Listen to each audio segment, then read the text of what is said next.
aquí en la mesa central. Para Estados Unidos, imponer elevados aranceles a las importaciones puede tener sentido bajo ciertas condiciones. Si muchos proveedores extranjeros compiten por vender en su territorio, podrían estar dispuestos a absorber el costo de un impuesto para mantener su cuota en el mercado. Y para hablar sobre el tema se incorpora a la mesa Abraham González. ¿Cómo estás? ¿Qué tal, Atza? ¿Cómo estás? Muy bien, pues ¿cómo ven este tema?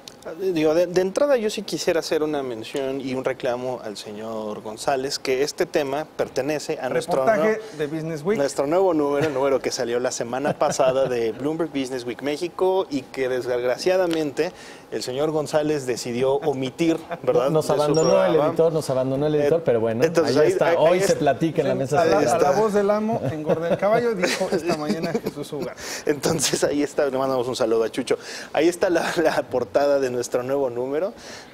Chequenle, es un tema muy interesante, pero vaya, vamos a lo que nos comentabas ahorita, Atza. Y es verdad, a ver, mencionábamos hace algunas semanas que en el tema específico de los aranceles, la jugada sale cuando tienes varios actores o varios competidores de ese mismo producto en el mercado. Es decir, por ejemplo, en una primera instancia de los primeros aranceles que impuso el gobierno estadounidense al gobierno chino, en la primera ronda, que eran aproximadamente 50,000 millones de dólares, de ellos menos del 20% de esas importaciones dependían exclusivamente de China. En la segunda ronda de aranceles, que sumaron aproximadamente 200,000 millones de dólares, ya era una dependencia de entre el 20 y 50% de importaciones chinas.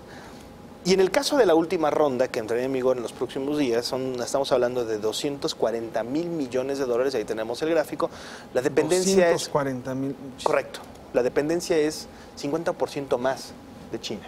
Y esto obviamente ya le empieza a pasar factura muy importante a los consumidores en Estados Unidos. Algunas tiendas como Home Depot ya han empezado a trasladar, o transferir, perdón, el costo o el sobrecosto a los consumidores en temas como electrodomésticos, como algunos aranceles. Entonces, al final del día se trata de una cuestión muy... Vaya, se esperaba.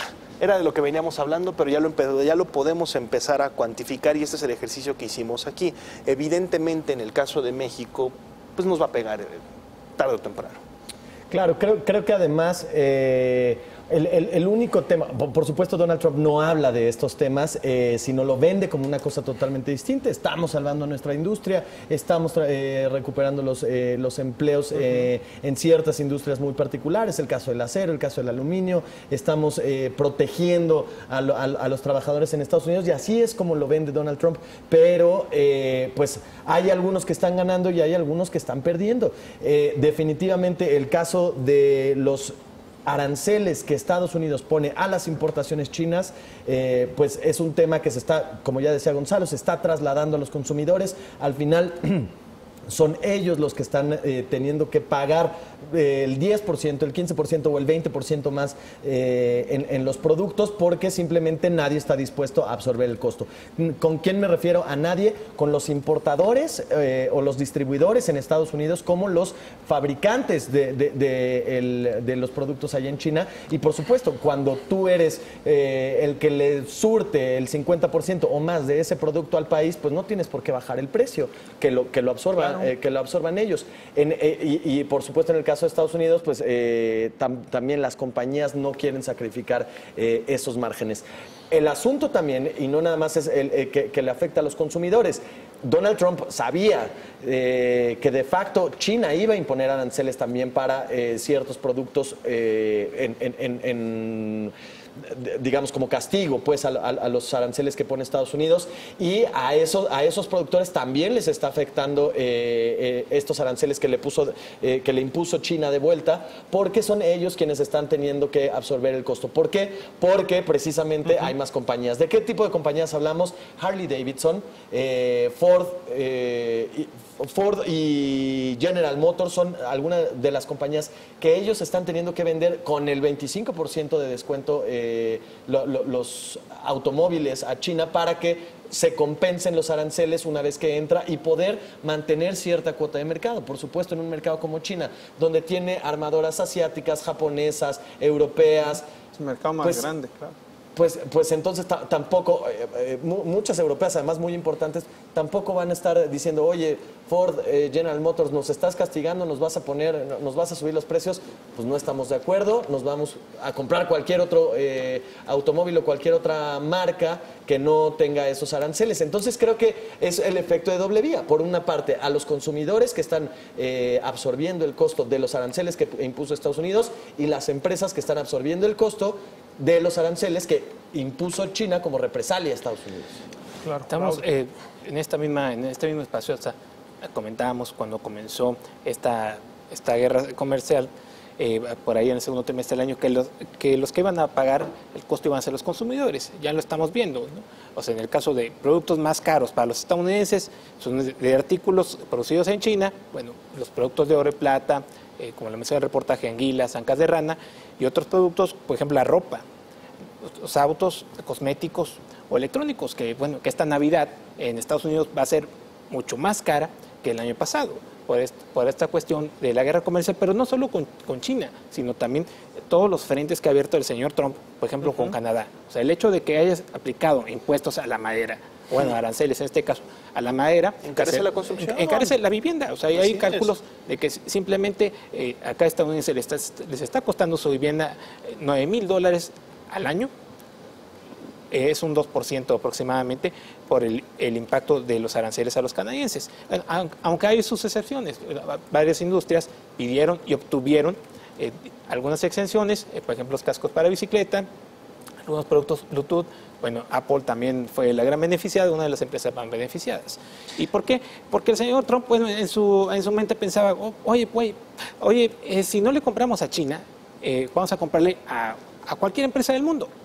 Pero no es tan fácil, o sea, no es tan fácil decir, a ver, vamos a levantar el teléfono, tomar un directorio y vamos a hablar a África o a Europa.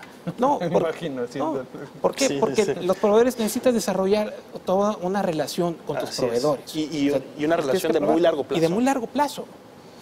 Teníamos ahí en pantalla, ya nada más para aprovechar que estaba un gráfico sobre el tema de la participación para que viéramos un poquito más ilustrado cómo estaban los aranceles. Los morados son los de la primera ronda y como podemos ver, por ejemplo, en la parte de químicos, que eran aproximadamente, o transporte, 12.3 mil millones de dólares, metales por 10.3 millones de dólares, la participación china era de apenas 20% del total de las importaciones de Estados Unidos en esos sectores. Pero ya si nos vamos hacia el extremo derecho, que son los últimos aranceles impuestos, vemos, por ejemplo, ahí los componentes para computadoras personales, para PCs, 17.6 mil millones de dólares y 70% son de origen chino. ¿Cómo sustituyes en el corto plazo 70% o 7 de cada 10 partes de uno de los componentes de algunos de los componentes de las computadoras personales en Estados Unidos? Que además ya lo mencionábamos en el tema anterior, hablando de los chips o de estos temas. O sea, la dificultad, y es lo que dice Baude, la dificultad para cambiar esas cadenas tan bien... tan fuertes que ya existen. Exacto, todas esas cadenas de suministro o cadenas de producción entre diferentes países es extremadamente complicado. Por supuesto, para Donald Trump, e insisto, Donald Trump no vende esa historia, lo que está vendiendo es una historia completamente distinta. Estamos salvando a nuestra industria y por supuesto no menciona nada de este impacto hacia los consumidores, hacia las empresas, porque por supuesto le afectaría en las elecciones del próximo mes. Pon tú además, planteo dos escenarios. Pon tú que, por ejemplo, si consigas un nuevo proveedor o varios nuevos proveedores, ¿cuántos de ellos, si es que lo hay alguno de ellos, te puede dar el mismo servicio, la misma cantidad por el mismo precio que te lo ofrece China? Y dos, dice Estados Unidos, America First, ¿no? Esa es América primero, Estados Unidos primero, perfecto.